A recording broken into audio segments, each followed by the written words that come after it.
Değerli arkadaşlar, son 24 saatte yaşanılan gelişmelerin bir Avrupalılık kavramını öne çıkardığını ve Avrupa güvenlik ve savunma kavramının NATO bünyesinde de olsa özellikle Donald Trump'ın Amerika'da başkan seçilmesinden sonra yeni bir boyut kazandığını ifade etmeye çalışıyorum. Gerçek bir gelişmedir. Bundan Türkiye'nin çok iyi dikkat etmesi gerekir. Çünkü sonuç itibariyle Avrupalılar eğer Trump'sız bir savunma sistemini bir tedbir olarak geliştiriyorlarsa sonuç itibariyle Ankara'nın da kapısını çalacaklar demektir. O yüzden diyorum. Şimdi bu çerçevede baktığınız zaman bugüne kadar son derece soğukkanlı bir kimlik taşıyan Almanya'nın da ataklar geliştirdiğini görüyoruz. Almanya Dışişleri Bakanı Annalena Baerbock son Pekin ziyaretinden pek memnun ayrılmamıştı. Onu biliyoruz. Çok hoş karşılanmadı falan. Ama bakın, Almanya gibi bir devlet sonuç itibariyle konuştuğu zaman Fransa ile birlikte Avrupa Birliği adına konuşur. Ve ne diyor? Çin Halk Cumhuriyeti Rusya'ya verdiği mali ve askeri yardımın bir bedeli olduğunu bilmek zorundadır diyor. Elde edilen istihbaratlar Çin topraklarında Rusya için özel olarak kurulmuş bir fabrikada bu savaşta kullanılmak üzere SİHA'lar üretildiğini, dronlar üretildiğini ve düzenli sevkiyat sürdüğünü işaret etmektedir. Yani Almanya ilk defa bir istihbarat üzerinden Ukrayna Savaşı'yla bağlantılı Çin'e direkt yükleniyor. Diyor ki sen orada bir fabrika kurdun, biz bunu tespit ettik. Sen bize yalan söylüyorsun.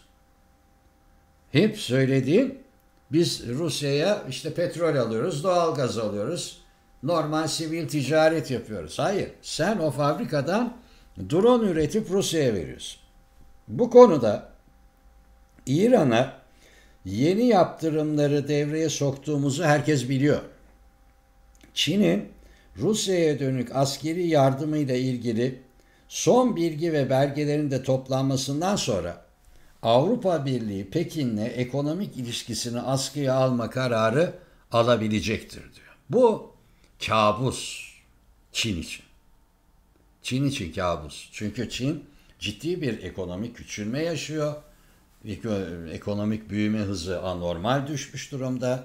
İç borçları nedeniyle ekonomisi büyük bir çatırtı içinde ve bugüne kadar Çin sergilediği görüntüyle esas olarak Amerika'ya değil Avrupa'ya hep şunu göstermeye çalıştı. Ben sizin yanınızdayım, merak etmeyin.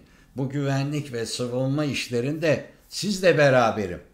Yeter ki siz benimle ticareti ve ekonomik ilişkiyi kesmeyin dedi. Şii'nin bütün hesabı buydu ve şimdi gemi sallanıyor. Ve açıklamaya İtalyan Dışişleri Bakanı Antonio Tajani'den de destek gelmiş. İtalyanların da müthiş bir ekonomik işbirliği var Çin'le. Çin büyük bir yanlış içindedir. Bu hatanın bedeli kuşkusuz çok yüksektir ve Avrupa bu mesajı yakında güçlü şekilde Çin Halk Cumhuriyeti'ne iletecektir dedi. Ve bu arada Çin Dışişleri Bakanlığı Sözcüsü Lin Jian hemen bir basın toplantısı düzenleyerek bütün açıklamalar spekülasyondur. Çin hiçbir zaman Rusya'ya askeri bir ihracat yapmamaktadır. Üstelik iki farklı amaçla yani sivil veya askeri kullanılabilecek dronlar başta tüm ihracat bu anlamda çok dikkatli bir şekilde kontrol edilmektedir dedi. Ne kadar inandırıcı bulunduğu Brüksel'de bilemem ama Almanya'nın Çin'i ekonomik yaptırımla tehdit etmeye kadar varması esasında küresel sistemin yaşamakta olduğu olağanüstü savaş gerginliğinin artık kontrol edilemez bir noktaya doğru ilerlediğini göstermesi bakımından Çok ama çok önemli bir gelişme. Hoşça kalın.